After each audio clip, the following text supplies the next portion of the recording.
स्वागत है दोस्तों आपका हमारे चैनल पर। पति पत्नी के लिए बड़ी सीख। पत्नी ने न जाने क्या किया था कि पति ने उसे एक के बाद एक कई थप्पड़ जड़ दिए। हमेशा हर परिस्थिति को शांति से हैंडल करने वाली पत्नी भी इस बार इतनी अशांत हो उठी कि उसने अपनी चप्पल ही निकालकर पति की ओर फेंक दी। चप्पल पति के बालों को छूते हुए निकल गई। ये किस्सा यहीं पर खत्म हो सकता था, मगर पति ने इसे अपनी मर्दानगी का विषय बना लिया और बात बद से बदतर होती चली गई। रिश्तेदारों ने भी आग में घी का काम किया। किसी ने कहा, जो औरत अपने पति को चप्पल से मार सकती है वो ना तो वफादार हो सकती है और ना ही पतिव्रता। ऐसी औरत परिवार ही नहीं पूरे समाज पर कलंक की तरह है। बीवी के पक्ष वाले कहाँ पीछे रहने वाले थे। किसी ने कहा, 21वीं सदी में भी जो स्त्री के साथ मारपीट करते हैं उन्हें तो जेल भेज देना चाहिए। बात कोर्ट तक पहुंच गई। दोनों पक्षों ने एक दूसरे के खिलाफ केस फाइल कर दिया। पति ने चरित्रहीन होने का तो पत्नी ने दहेज और शारीरिक उत्पीड़न का आरोप लगाया। 2 वर्षों से अधिक समय के लिए केस चला था। इन 2 वर्षों के दौरान दोनों पति पत्नी अलग रहे थे। इन 2 वर्षों के दौरान दोनों पक्षों के समर्थकों की संख्या कम हो गई थी।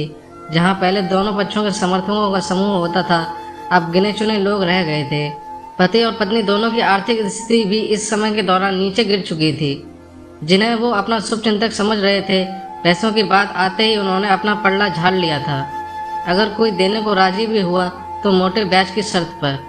आखिरकार वही हुआ जो सब चाहते थे, तलाक।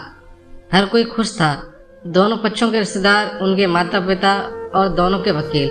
लेकिन 5 साल की सुखद शादी और एक सुंदर बेटी होने के बाद मिले इस तलाक से पत्नी मूक थी और पति शांत। शायद ये इत्तेफाक ही था कि इस खुशी को मनाने के लिए दोनों पक्ष के लोग एक ही चाय की टपरी पर बैठे, आमने सामने।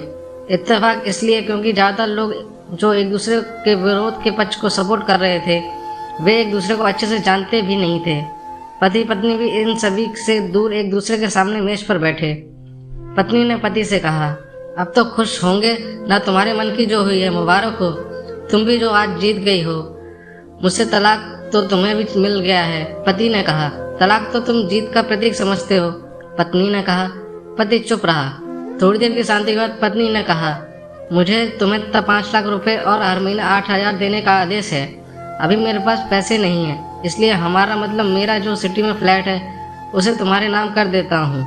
पत्नी बोली, लेकिन उस फ्लैट की कीमत तो 18 लाख की है। हाँ, लेकिन हमारी बेटी तुम्हारे साथ है और आगे जाकर उसके खर्चे भी बढ़ेंगे, तुम्हें थोड़ी आसानी होगी। पति ने कहा, नहीं नहीं, मुझे सिर्फ 5 लाख ही देना और तुम हर महीना 8,000 तो देने ही वाले हो। मैं मैनेज कर लूँगी। अगर 5 लाख नहीं है तब भी कोई बात नहीं। पत्नी बोली। दोनों फिर से शांत हो गए। पति सोचने लगा, कितनी भोली और समझदार है यह औरत, जो कुछ समय पहले तक मेरी पत्नी थी और अब अनजान है। ये वही है जो कम से कम खर्चे में घर चलाती और पैसे बचाकर मेरे जन्मदिन और बर्थडे पर हमेशा मेरे लिए नए कपड़े खरीद लाती। कभी बीमार भी हो जाती तो पैसे बचाने के लिए मुझे मालूम न होने देती और घरेलू नुस्खों से अपना इलाज कर लेती। मगर घर में कोई और बीमार होता तो तुरंत डॉक्टर के पास लेकर जाती। मेरी ही हिम्मत मारी गई थी। मैं ही अपनी झूठी मर्दानगी के चक्कर में इतनी बड़ी गलती कर बैठा। पत्नी के दिमाग में भी उथल पुथल चल रही थी। अभी भी वैसा का वैसा ही है। पहले भी खुद से ज़्यादा हमारे बारे में सोचता था और अब भी वही कर रहा है।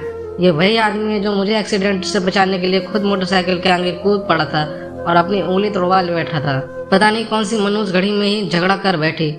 पति ने मौन तोड़ते हुए पूछा, अब तुम्हारे कमर का दर्द कैसा है? ज़्यादा तकलीफ तो नहीं? पत्नी हल्का सा मुस्कुराई और बोली, अभी भी होता है। वो तो होगा ही। तुम योगा या कसरत भी तो नहीं करते हो। तुम बताओ, तुम्हारा अस्थमा कैसा है अब? क्या अब भी दौड़े पड़ते हैं? पत्नी ने पूछा।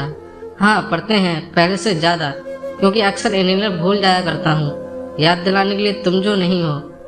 पति बोला। पत्नी की आंखों में आंसू आ गए। वो बोली, तुम्हें मेरे चरित्र पर सवाल नहीं उठाना चाहिए थे, तो ये परिस्थिति आती ही नहीं।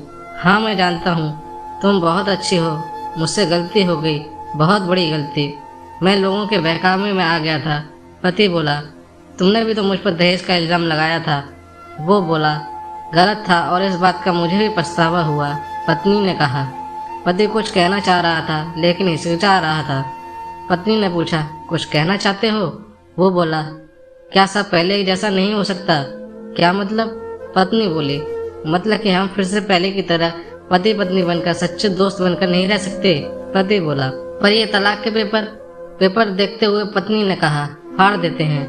पति ने अपने पास रखे तलाक के पेपर फाड़ते हुए कहा। पत्नी ने भी अपने पास रखे पेपर फाड़ दिए। सभी हैरान थे, वकील, रिश्तेदार और माँ बाप।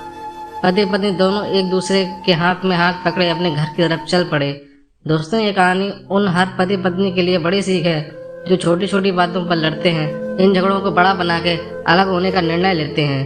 प्यार और झगड़ा तो एक सिक्के के दो पहलुओं की तरह है, दोनों को स्वीकार करना होगा, तभी ये पवित्र रिश्ता अपनी मंजिल तक पहुंच पाएगा।